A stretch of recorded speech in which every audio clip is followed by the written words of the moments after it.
This is Dr. Roddy Ferguson, 2004 Olympian four-time national judo champion, and I want to speak with you about how to improve your judo under the new rules. The game and sport of judo is radically changing. Now the martial arts world is changing. Judo's changing, Brazilian Jiu-jitsu is changing, Sambo is changing, and we can see that wrestling is changing. Everything is changing. With the once again new proposed judo rule changes, it's difficult for coaches and athletes to strategize and to properly prepare. I guess that is the underlying purpose, so to speak, for coaches and athletes to focus on judo and not tactics, strategy, or gamesmanship. It really makes me laugh though, and it's kind of funny because the good coaches will always find a way to win. The gamesmen or the games theorists will always find a way to inject game theory inside of a sport. You know, what you do is you get a bunch of traditional judo players in a room and they try to make a decision about judo that creates better judo, not understanding that the creation of rules or the elimination of techniques does not make a better sport. You can't eliminate the double leg or eliminate the fireman's carry and make a better sport. All you've done is change the sport. You've made a new sport. Like judo today is not what judo was before. You can't even call it judo. It's just a new thing. We call it judo because judo fits the name of what it looks like, because you have two people in the gi, you got two people rolling around, but you can legitimately call a Brazilian Jiu-jitsu tournament judo, just like you can legitimately call the Olympic sport that you see today as judo. Or you can go to a judo class where they're doing combat judo and you can legitimately call that judo. You can go to a jiu-jitsu class, a traditional one, and you can legitimately call that judo. When you change the rules, you really just change the sport and you create a new art. Rules are supposed to be made in order to create a safer sport. You know, they can change the context and texture of the sport, but you can't make it a better sport. But reducing the functioning of the art, you ruin the art over a period of time by trying to change the sport. See, when you tweak a move or two in the sport, you influence the art, because when you remove the double leg, then even in those places where people don't compete anymore, they stop teaching Morotegari. And what happens is you negatively impact the art. What happens is when you don't allow a lot of mat work in Shiai, which we did before years ago, people stop doing mat work in class, and then people lose the art, and they lose the ability to do mat work, and the mat work isn't passed down, it isn't handed down from teacher to student, and then people just don't know it anymore. And then you've actually handed over that area of expertise to the Brazilian Jiu-Jitsu realm, and then they've run off with it and created a new thing from it, and their mat work has evolved because you made a change in the sport and ended up ruining the art. Case in point, leg locks are gone from judo. Judo contained leg locks. If you look at Koizumi's book on My Study of Judo, you can clearly see that there are leg locks in the sport of judo. But the sport doesn't allow them, so nobody practices them. Why? Because somebody told you that they're not safe? And I've seen people do flying leg scissors in Brazilian Jiu-Jitsu tournaments, and I didn't see anybody's leg get broken.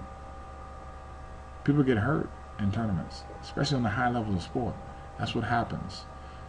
I mean, you don't want it to happen, but that's what happens when people are that strong and are that fast and are that big and are that powerful at that level. You know, the flying leg scissors is not unsafe, nor are doing leg locks unsafe. Hell, they're okay in Sambo, Brazilian Jiu-Jitsu, and other mixed martial arts. And nobody's leaving on a wheelchair because of a leg lock.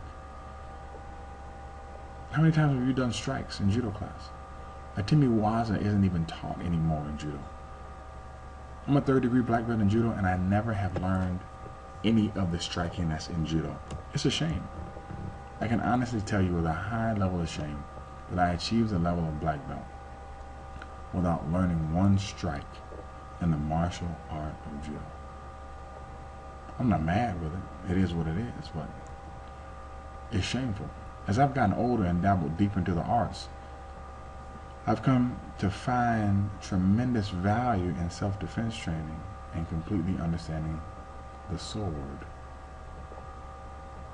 So you're really not a martial artist until you master the sword.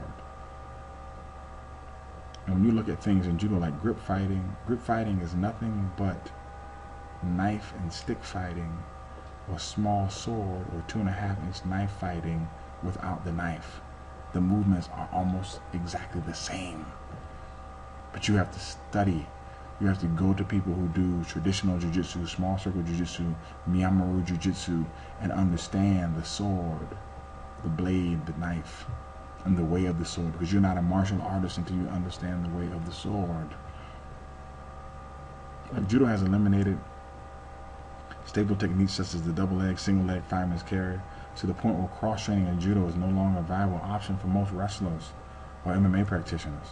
It's shameful for me to say, but my son practices Brazilian Jiu-Jitsu, where he gets a more complete and well-rounded martial arts experience than what sport judo offers right now. It's sad, but true. Another case in point. If you remove grip fighting from the game, how in the hell are you going to determine who gets to put their hand underneath or on top in the Kenka Yotsu opposite side lefty versus righty gripping situation? I was in France, and I loved my experience in France. I love the way that they teach the kids. I love the competition. They try to remove the grip fighting and let the kids start out with standard grip. But when you have one kid who's a lefty and one kid who's a righty, you got to determine who's going to have the dominant grip. And you can't determine who's going to be up top with one hand and on the bottom with that. You can't determine that without giving somebody a distinct advantage. In all fairness, the person should fight for their positioning. That's what's fair. If you remove the grip fighting, remove this ability to do these things through the learning and practicing of these repeated arm iterations, you actually change the game and turn it into a strength game, a huge strength game. Here's what I learned from being successful in business, sport, and life. You need someone who thinks differently than you. You need someone around you who thinks differently than you do. This is what creates diversity. Someone that can intelligently argue their point and be an advocate for those that do not agree with you is important. You need to have those type of people around you. Somewhere along the link, the International Judo Federation has ridded themselves of thinkers and has not invited those people into the room who not only think, but know that these changes are and were a bad idea. So you need to have people in the room who will disagree with you so that you get a full scope of why what you're doing doesn't seem like a good thing to do, even if you're going to make that decision. As a coach, I quite honestly don't care what the decision is. I'm going to find a way to make the rules work. If you required a cartwheel before the player stepped on the mat, it wouldn't make a difference to me at all. I just teach a perfect cartwheel. But as a judoka, an academic, and as a researcher, it's hard to watch judo make these moves that they have made.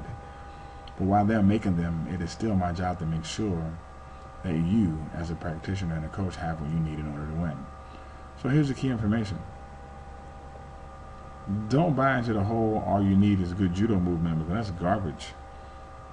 If there's one thing that some of the people that I work for and consult for found out at the Cadet World Championships this past weekend, is that good judo ain't going to cut it.